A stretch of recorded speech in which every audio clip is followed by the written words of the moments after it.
Avec vingtaine d'expérience dans les postes différents dans une très grande entreprise française. Et donc, Delphine, elle a énormément de connaissances déjà de psychologie positive et de plein de sujets associés à la psychologie positive aussi, comme Appreciative Inquiry, Legacy Play, l'optimisme, et intervient, elle fait beaucoup de conférences, elle intervient beaucoup en entreprise. Et qu'est-ce qui est vraiment très, très, très passionnant aujourd'hui? Elle apporte toute cette connaissance de psychologie positive et sujets associés à ce sujet des hauts potentiels intellectuels. Et en fait, avec toutes les questions, comment on peut accompagner les personnes avec haut potentiel intellectuel au sens d'entreprise. Et donc, je vais passer parole à Delphine pour nous parler de ce sujet pendant à peu près trentaine de minutes. Et donc, si vous avez des questions, vraiment, les questions sont très bienvenues. Partagez-le dans le chat et après trentaine de minutes de conférence, on va reprendre les questions. On va passer une autre quinzaine de minutes à discuter et aller plus loin sur le sujet. Mais je crois que Delphine, tu as beaucoup à partager, donc je m'arrête pour le moment et je te passe les paroles. Bienvenue encore. Merci Lona. Alors, je vais projeter, hop, un petit support à l'écran. Vous le voyez tous bien? Super, C'est bon très pour bien. tout le monde? Alors c'est parti. Alors déjà, commencer peut-être juste par se dire ce qu'on entend par le HPI. Alors si vous êtes connecté, c'est sans doute que pour vous c'est assez clair, mais il y a beaucoup d'autres mots qui sont utilisés souvent pour dire à peu près la même chose. J'en ai identifié quelques-uns, les surdoués, les zèbres, les hauts quotients intellectuels, les multipotentiels, les adultes sensibles et doués ou les profils phylocognitifs, c'est le plus récent que j'ai trouvé. Tous ces termes, ils disent à peu près la même chose. Ce qui est important, c'est d'aller choisir le terme qui est adapté au contexte. Typiquement, quand on est en entreprise, le terme au potentiel intellectuel, on a souvent un gros risque de venir percuter la notion de cadre à potentiel. Et donc, si on veut fâcher personne, ça peut valoir le coup d'utiliser, par exemple, adulte, sensible et doué. C'est celui que moi j'ai tendance à utiliser au sein des entreprises. Ce qui est intéressant aussi, c'est de regarder les anglo-saxons, eux, par exemple, ils appellent ça les personnes gifted. Il n'y a pas le sur qui est devant. Et ils identifient que ce sont des personnes qui ont des special needs, des besoins particuliers. Parce que là encore, on ne fait pas encore vraiment en France. Alors, pourquoi quand... Hop là, voilà. Alors, quels enjeux pour l'entreprise, du coup, à s'intéresser au haut potentiel? Bah, le premier point, c'est de fidéliser ces profils et de capitaliser sur leurs capacités hors normes. Ce sont globalement des personnes qui ont de super capacités d'innovation, potentiellement de leadership par l'inspiration, de créativité. Mais ces capacités hors normes, elles ne vont pouvoir s'épanouir que dans certaines circonstances.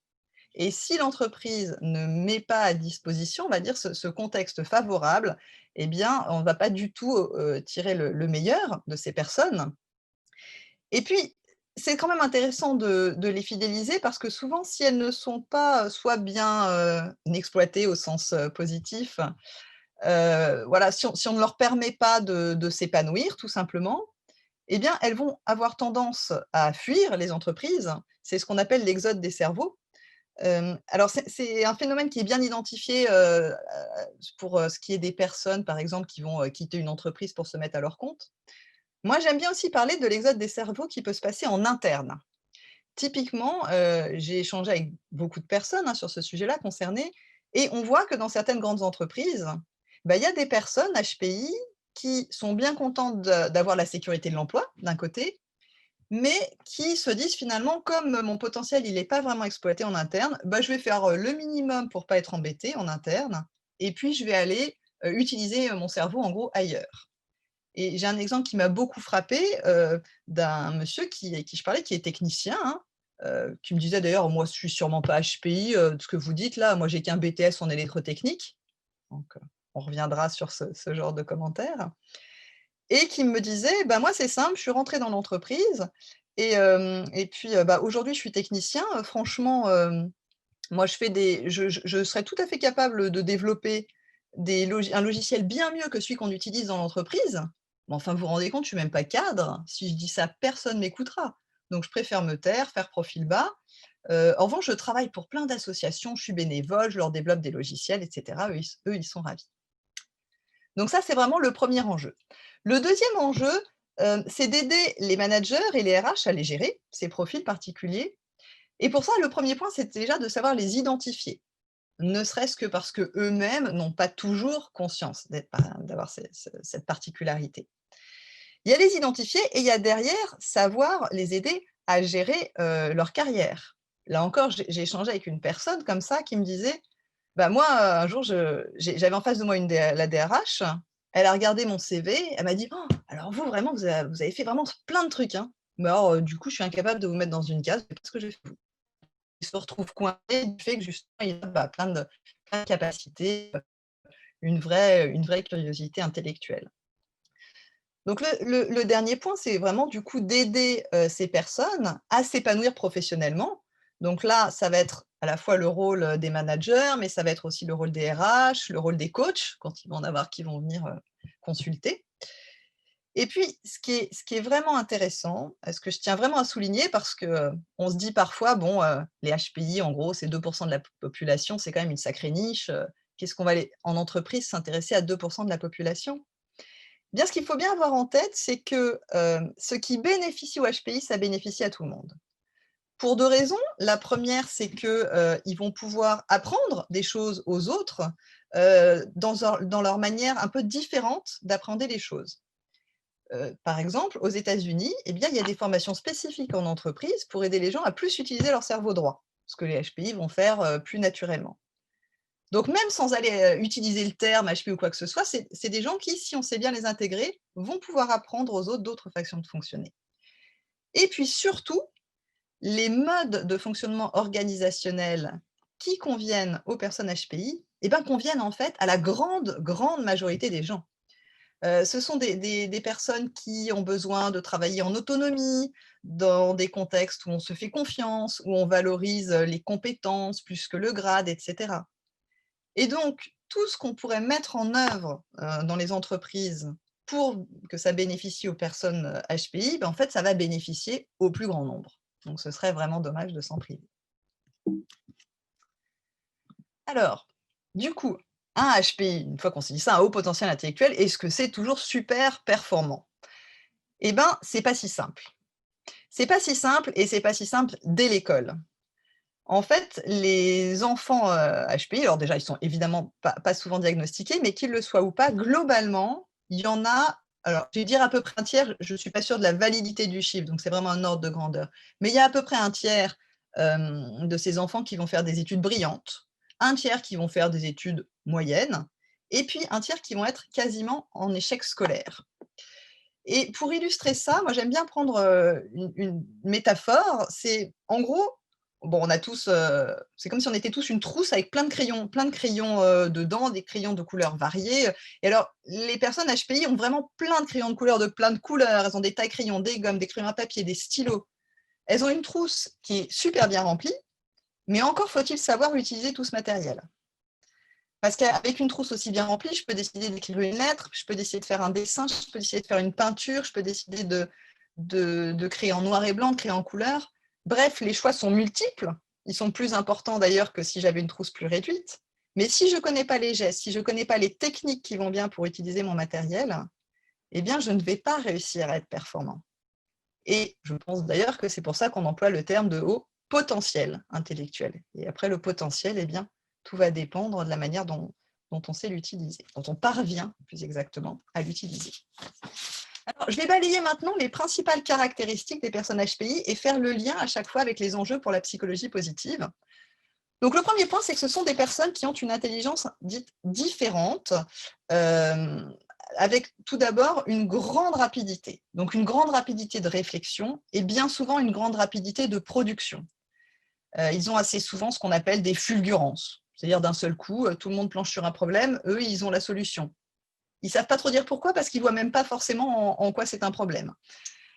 Donc ça, dans l'entreprise, eh bien, de temps en temps, ça va pouvoir mettre le collectif en tension. Tout simplement parce qu'il peut y avoir une différence de rythme. Ils peuvent mettre une pression aux autres sur le rythme sans s'en rendre compte. Et puis à l'inverse, de temps en temps, ils vont d'un seul coup bloquer sur quelque chose parce qu'ils auront vu qu'il y a un problème que d'autres n'ont pas identifié. Alors là, tout le monde se demande pourquoi il casse les pieds à tout le monde en réunion, en traînant, en restant sur un point qu'on aurait pu passer rapidement. Le deuxième point, enfin, donc l'intuition, j'en ai parlé, hein, c'est ce côté un peu très fulgurant, mais on peut revenir dessus. Il y a aussi un côté, parfois ils vont avoir un peu de mal, du coup, à expliquer leur raisonnement. Quand c'est tellement intuitif, c'est un peu la pensée à deux vitesses, hein, quand on a toujours la pensée intuitive qui se manifeste en premier, il peut être délicat d'arriver à décortiquer les mécanismes qui ont amené à certaines conclusions. Et puis, ils ont aussi une pensée en arborescence, qui est très différente du fonctionnement linéaire classique, où finalement une idée en amène une autre. Bah, eux, globalement, une idée, c'est un peu comme un arbre, ça va en amener plusieurs autres, qui vont en amener plusieurs autres. Et globalement, le seul problème, c'est que des fois, ça va rendre les choses un peu confuses dans leur tête, mais des fois, dans leur tête, ça va être clair parce qu'ils verront le schéma global. En revanche, ce qui va sortir, ça va paraître potentiellement extrêmement confus. Et voilà, récemment, j'en parlais avec une personne que j'accompagne en coaching, et quand j'ai illustré ce mécanisme, il m'a dit: «Ah, mais alors c'est vrai que l'autre jour encore, j'ai des collègues qui m'ont dit: "Mais toi, tu rends compliqué des choses simples"». Alors quand c'est dit comme ça, évidemment, c'est pas un compliment. Donc faut arriver à gérer ça. Et puis enfin, sont souvent des personnes qui, du fait de cette aussi rapidité, peuvent aimer faire plusieurs tâches en parallèle. Typiquement, bah tiens, je vais traiter mes mails en même temps que j'écoute une réunion. Donc ça, il faut faire un peu attention parce que ça peut être mal interprété. Ça peut être interprété comme un manque d'implication. Donc il faut être vigilant à ça. Donc sur ce point, les enjeux pour la psychologie positive, ça va être quoi? Bah déjà, ça va être de permettre à ces personnes HPI de prendre conscience de cette intelligence différente, parce qu'ils n'ont pas forcément conscience que les autres ne fonctionnent pas comme eux. Et du coup, de les aider en particulier à travailler leur intelligence relationnelle pour que cette différence soit bien vécue par l'entourage. Que l'entourage n'ait pas l'impression soit qu'ils les prennent de haut, soit qu'ils sont confus, soit qu'ils sont désimpliqués. La preuve, ils font leur mail en même temps enfin, en plein milieu des réunions, etc.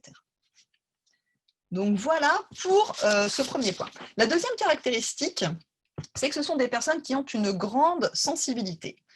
Une forte empathie. Et ça, c'est un point sur lequel j'insiste, parce que souvent, enfin, je pense qu'on a tous en tête des images de grands dirigeants dans des entreprises où on se dit, mais alors, il est brillantissime intellectuellement, mais alors l'empathie, c'est zéro. Donc là-dessus, je me suis beaucoup interrogée. Je me suis dit, est-ce que ce sont les exceptions qui confirment la règle, ou est-ce que ce sont des gens qui ont une carapace? Alors, je n'ai pas la prétention d'avoir la réponse, mais en tout cas, toutes les personnes spécialistes du sujet avec qui j'en ai discuté me disent ce sont des personnes qui ont une carapace. Et en fait, cette carapace, souvent, elle vient de l'enfance, où ils ont tout simplement intériorisé la croyance qu'il ne faut pas exprimer ses émotions, surtout pas dans le monde du travail.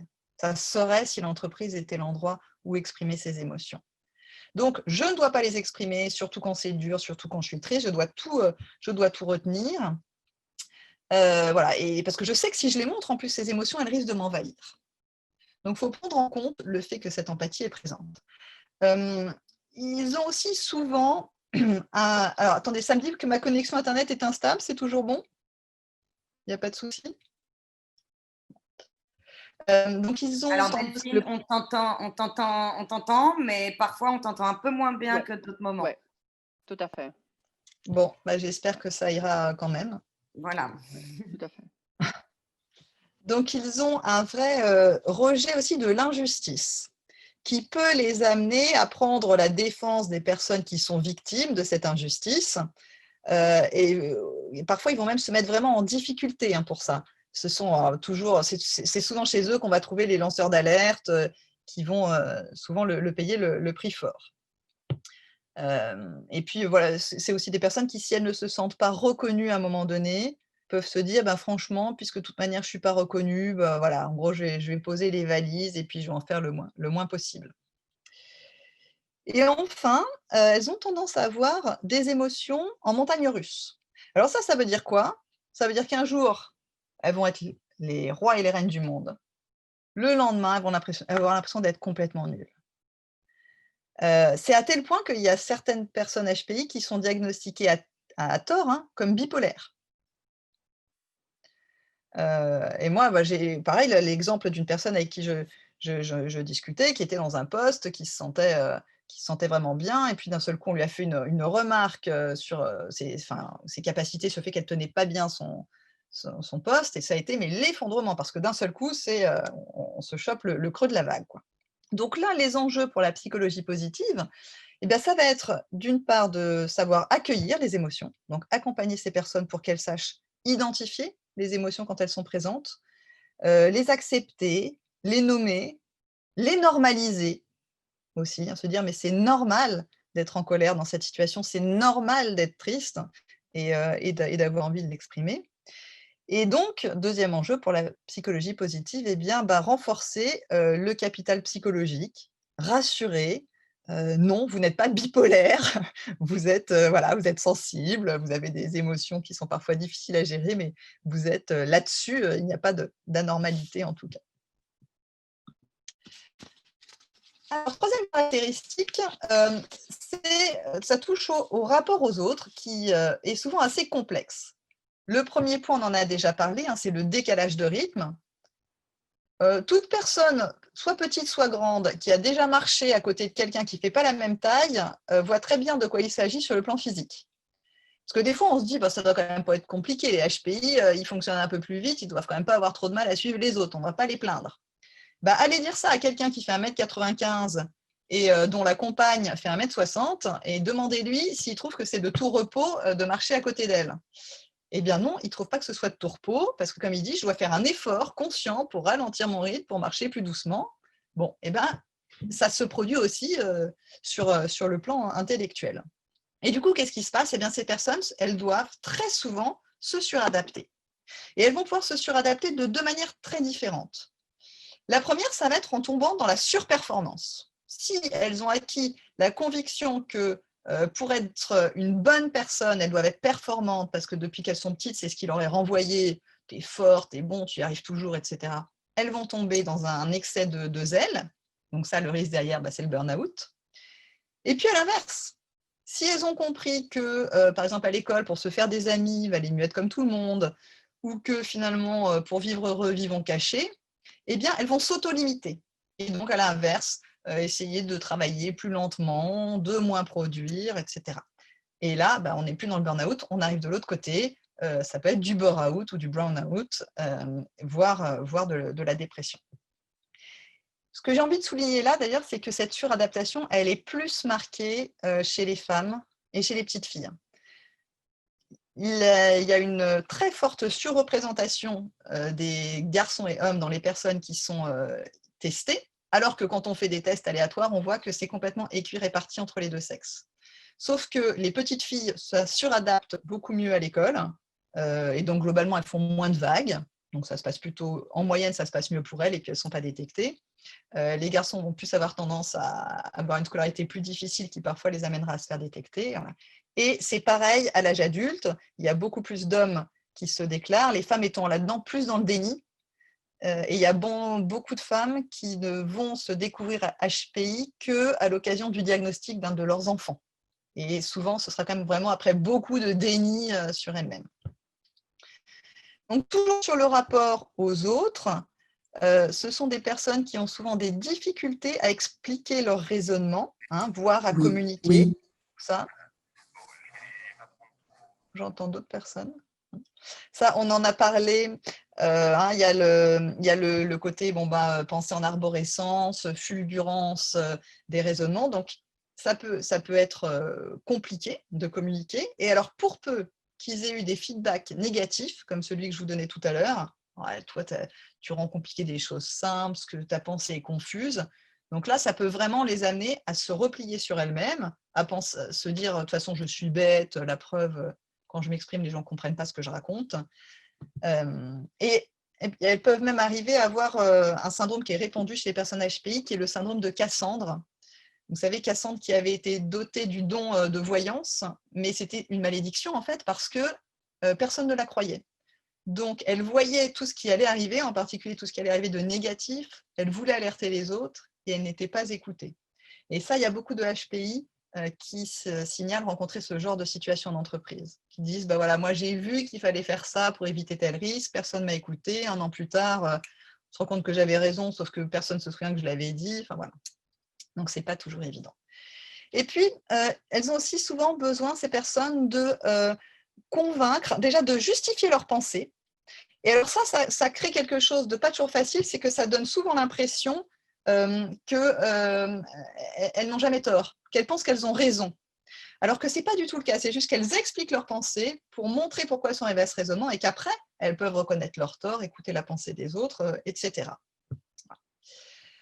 Alors là, les enjeux pour la psychologie positive sur ce point, ça va être déjà d'aider les personnes à trouver le bon curseur en termes de suradaptation, hein, juste ce qu'il faut pour pouvoir vivre en groupe, parce que clairement, quand on est HPI, il faut se suradapter un peu pour pouvoir vivre en groupe, mais pas trop pour rester bien dans ses baskets.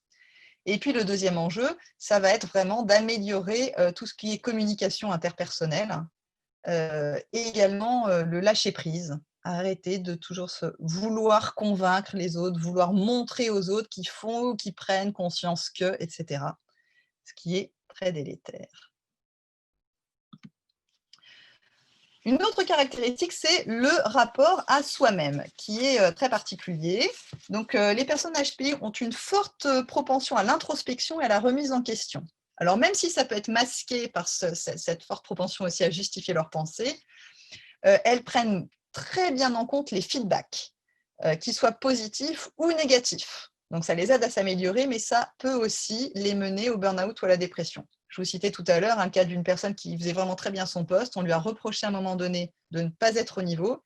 Et elle m'a dit elle-même, j'ai complètement perdu pied du fait qu'on me reproche ça. Voilà, j'ai plongé très profondément, j'ai fait une vraie dépression derrière. Ce sont aussi des personnes qui sont très sujettes au syndrome de l'imposteur, hein, avec le sentiment finalement qu'elles ne méritent pas toute la reconnaissance ou les compliments qui peuvent leur être faits.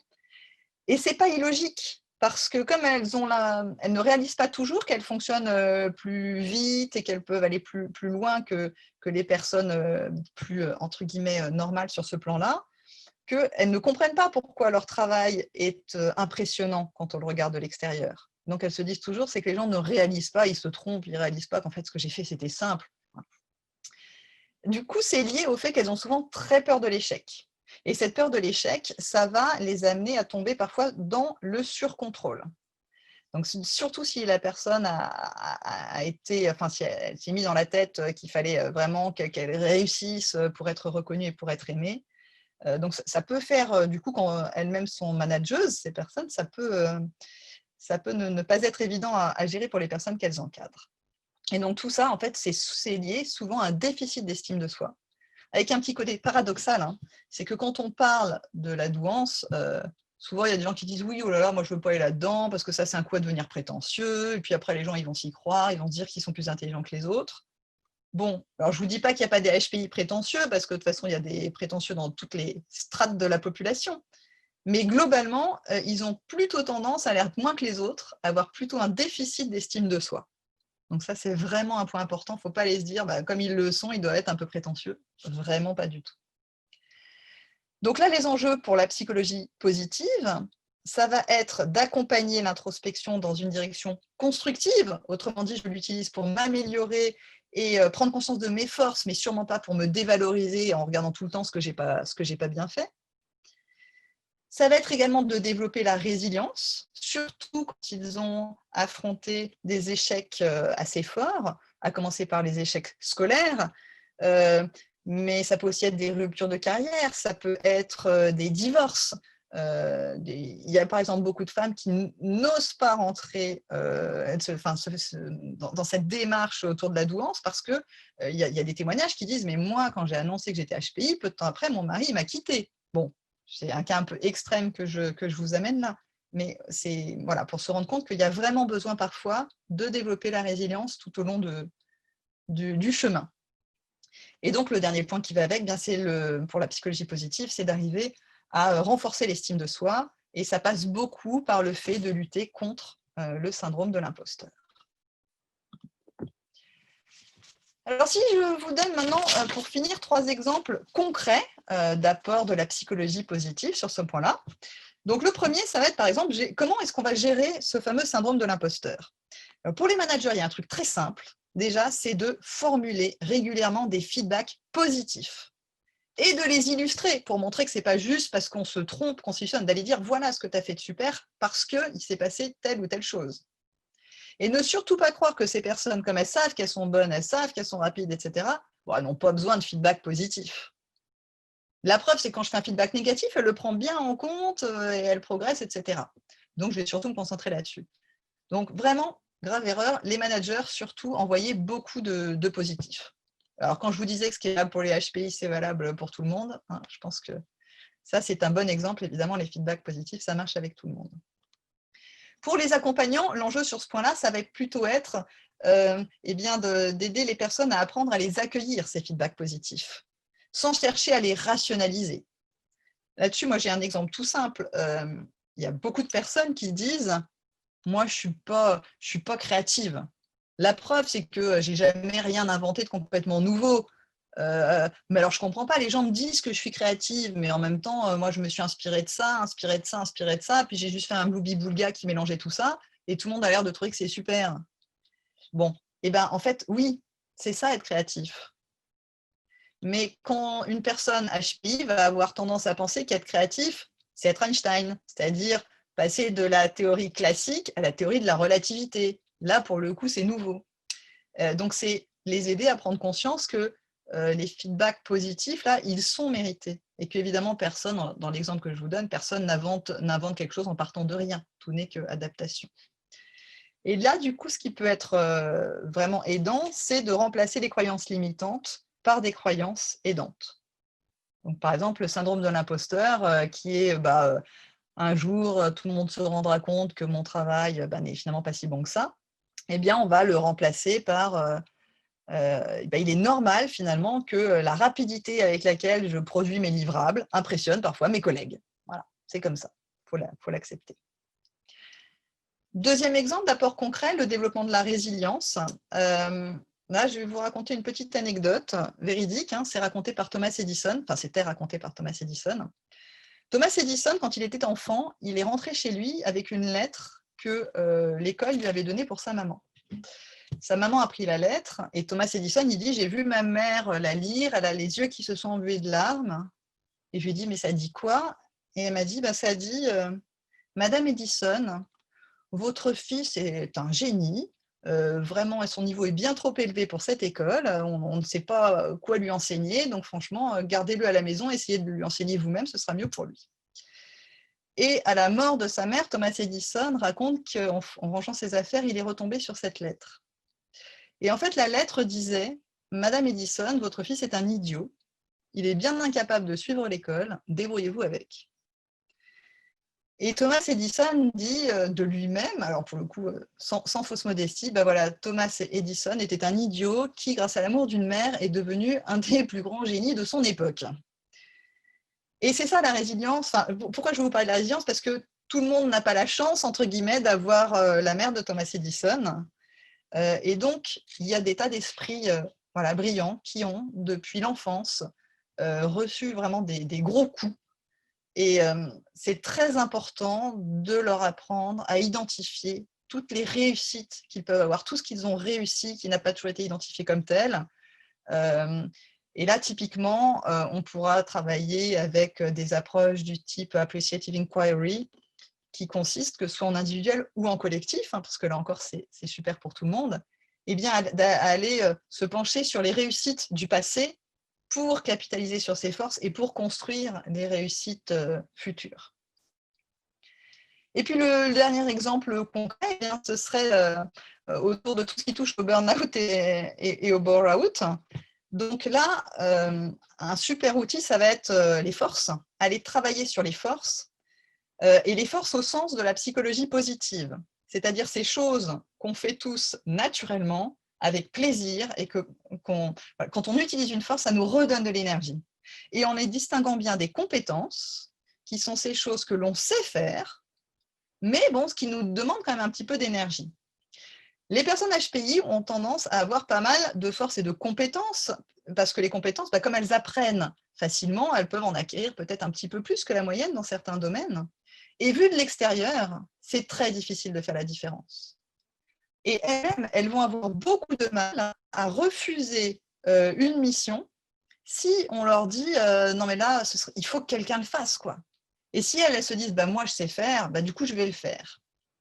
Et elles vont avoir tendance, du coup, à trop utiliser leurs compétences et pas suffisamment leurs forces. Et donc, trop utiliser les compétences, eh ben, si elles n'en ont pas conscience, ça va les mener plutôt au burn-out.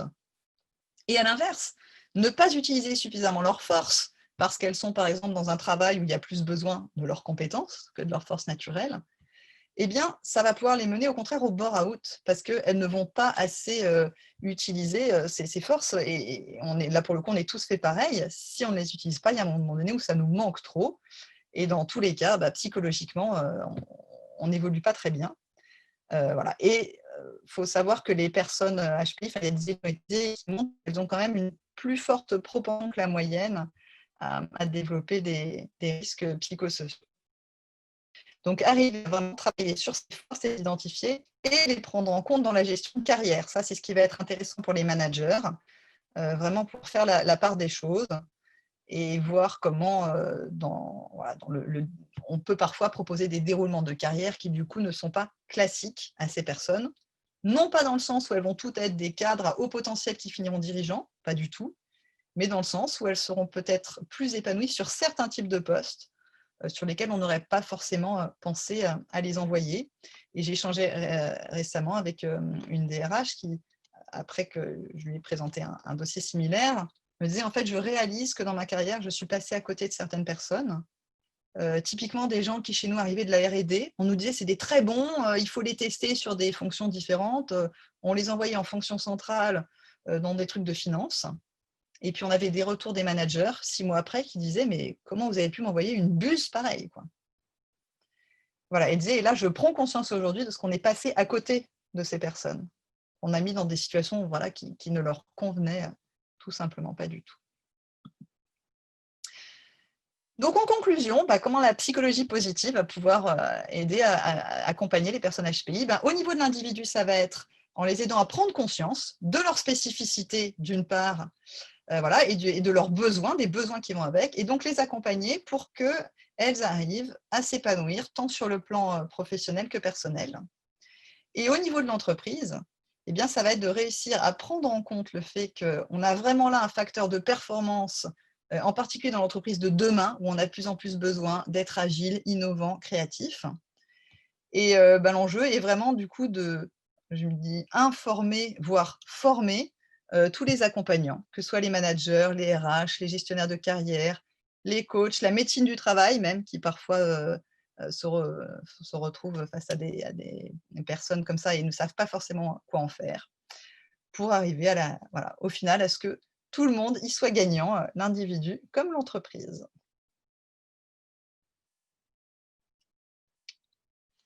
Et je crois que j'ai tenu le timing. Ilona, si tu reprends la parole, je crois qu'il faut que tu remettes ton Oui, micro. oui, j'arrive, je vais lui faire. C'est juste que mon ordinateur bug un peu. OK.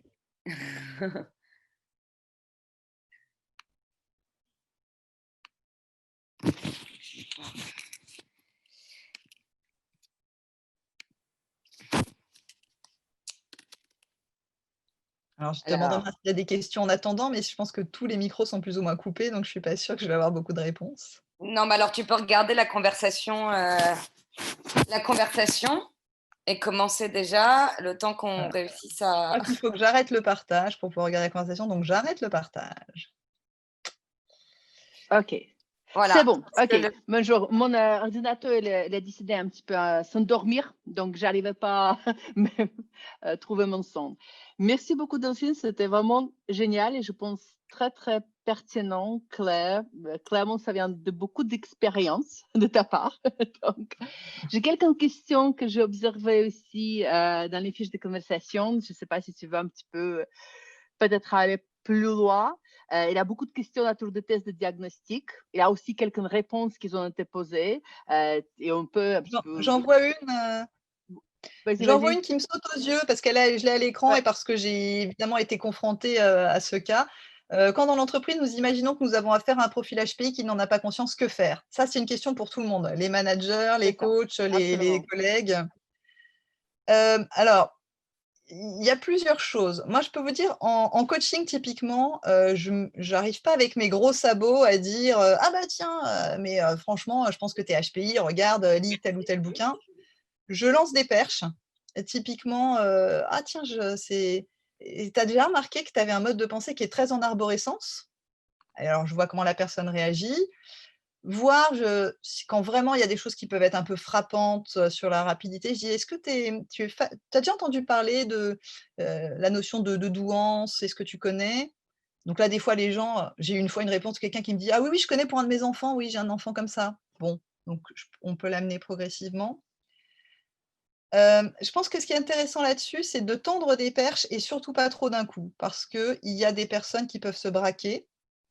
Je vous donnais l'exemple, hein, de celui qui m'avait dit, «Moi, de toute façon, je ne sais pas pourquoi on m'a dit de rentrer en relation avec vous pour vous parler de ça, j'ai qu'un BTS d'électrotechnique», voilà. Bon, moi, au bout de 10 minutes de conversation, j'étais très convaincue que ce monsieur était HPI, mais quand je lui ai tendu une perche là-dessus, sur ce qu'il en pensait après l'échange qu'on avait eu, est-ce que ça lui parlait, il m'a dit: «Oh là là, mais alors là, moi, vous savez, je suis pas quelqu'un de prétentieux, hein, donc moi, je veux surtout pas rentrer là-dedans, me faire coller une étiquette, ouh là là». Et donc, là, pour le coup, bien évidemment, ça pour moi, la conversation, faut surtout pas pousser, parce que rentrer là-dedans, le conscientiser, c'est une démarche qui n'est pas forcément simple derrière. Et en revanche, si la personne, du coup, accroche, bah, alors là, moi, je dis: «Vous pouvez, lui conseiller ne serait-ce que des lectures, par exemple, qui peuvent lui ouvrir les yeux», parfois, selon vos fonctions et les siennes, proposer un coaching, un accompagnement spécifique, échanger, bon, il y a pas mal de choses à faire. Et tu sais, une question qui revient plusieurs fois ici, mais quel intérêt de se faire diagnostiquer? Parce que tu as les gens qui disent, je me Ouais. reconnais. Dans tes descriptions, je me reconnais. Et plusieurs fois, en fait, j'ai vu plusieurs. Donc, et pourquoi? Donc, ça sert à quoi de mettre ce Alors mot là-dessus, je vais sur avoir une qui je réponse suis? très cash. Vas-y. L'intérêt, c'est si on le ressent. On peut complètement se reconnaître totalement et se dire: «Je n'ai absolument ni l'envie ni le besoin de me faire diagnostiquer». Donc le diagnostic, il est important quand on a besoin de savoir. Soit parce qu'on n'arrive pas à y croire, qu'il y a une partie qui dit: «Ah ça pourrait être moi, mais non, mais c'est pas possible, mais je m'en serais rendu compte avant, mais je suis pas plus intelligent que les autres» et cetera, et qu'à un moment donné, on a besoin. Voilà. Mais sinon, bien sûr que, ce n'est pas une nécessité, et heureusement, parce que sinon ce serait compliqué d'aborder le sujet en entreprise. Si on allait dire: «On va tous vous faire passer des tests de QI, avant de voir, comment on gère», ce serait très compliqué. Donc c'est vraiment une démarche qui reste très, très personnelle, Tout à fait. et je Tout dirais à juste fait. que si, à un moment donné, vous avez envie de vous faire diagnostiquer, la seule chose qui est importante, c'est de faire ça avec un psychologue habilité à faire passer les tests, surtout pas autrement. C'est pas juste un chiffre, de QI, c'est aussi le psychologue, il observe la démarche, parce qu'une Je suis en train de regarder une personne, par conférence. exemple, très, très, très, très, très stressée pourrait rater son test, voilà. Donc il faut vraiment le faire avec des personnes, habilitées. Tout à fait, tout à fait. Et tu as plusieurs questions de tests.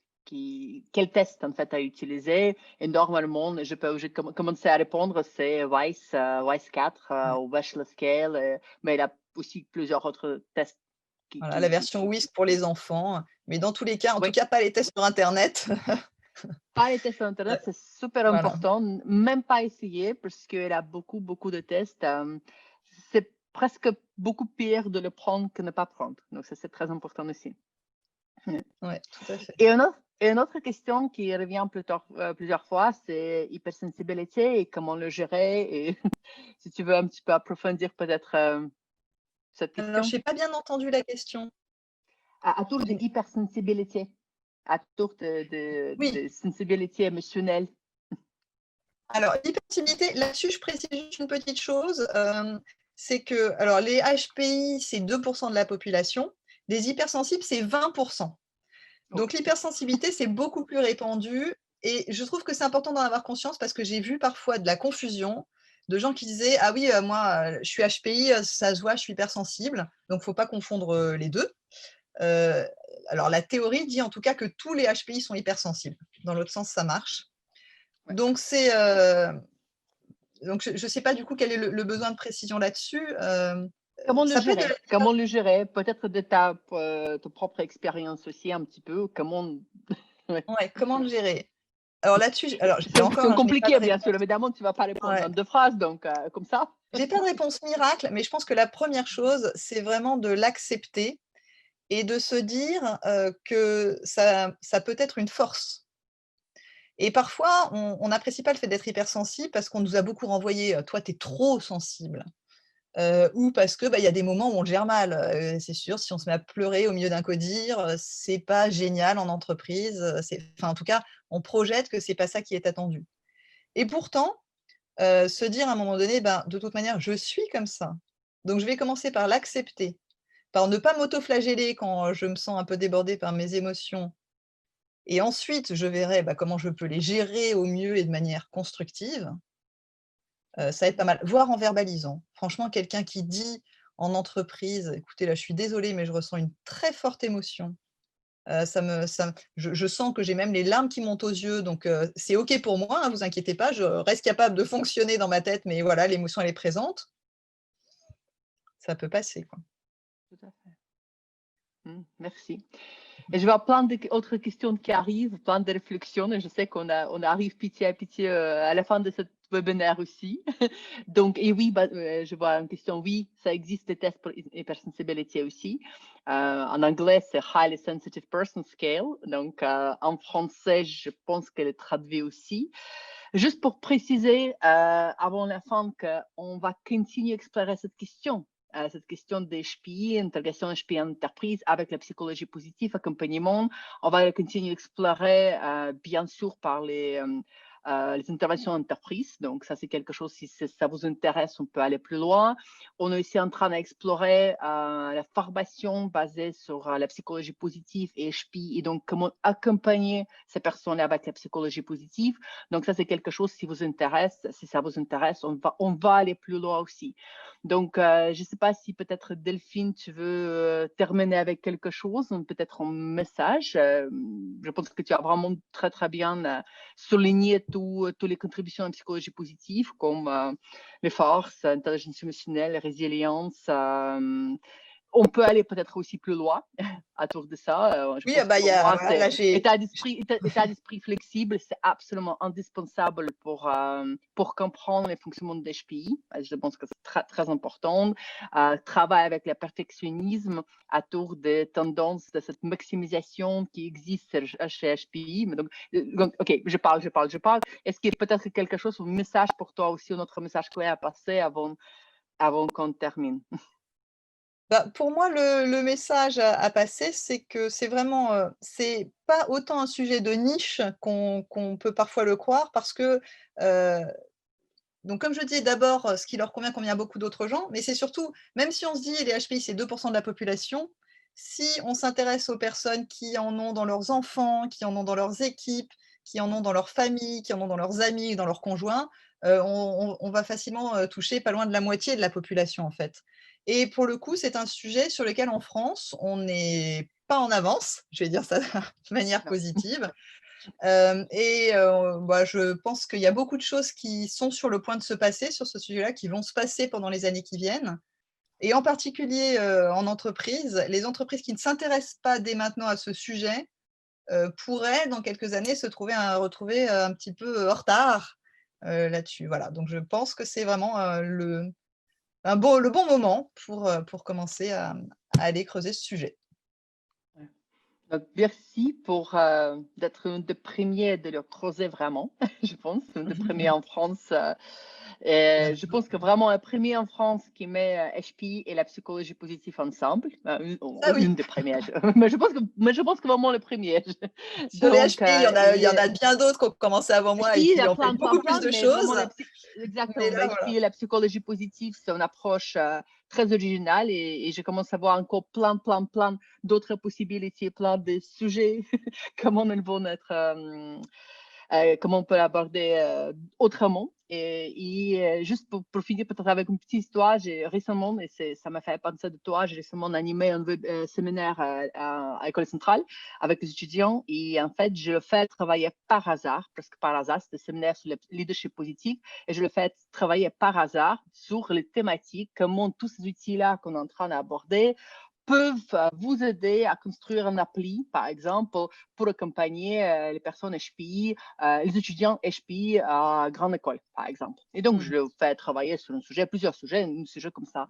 Et à la fin de ce séminaire, j'ai une fille qui est venue avec les yeux pleins de tears, en fait, les yeux clairement très, très sensible. Et elle dit merci, merci, merci. Parce que là, je suis en train de terminer l'école centrale et c'est la première fois que quelqu'un a ouvertement parlé de ça veut dire quoi d'être un HPI, même dans un système très performant comme école centrale. C'est la première fois que quelqu'un parle de ça. Et donc, ça, c'est une personne qui est en train de partir dans la vie professionnelle. Donc, je pense que c'est vraiment, vraiment important. Et donc, comme dans cette science de psychologie positive qui existe maintenant, pour aussi vraiment accompagner et aider à développer le potentiel des personnes avec ce potentiel qui est là, mais ce potentiel doit être accompagné. Donc, merci. Merci à tout le monde. Merci à toi, Ilona, de m'avoir donné cette opportunité. Et merci pour cette participation très active de tout le monde. Je suis consciente, peut-être on n'a pas répondu à toutes les questions, si malheureusement pas encore, mais on va continuer à approfondir cette thématique.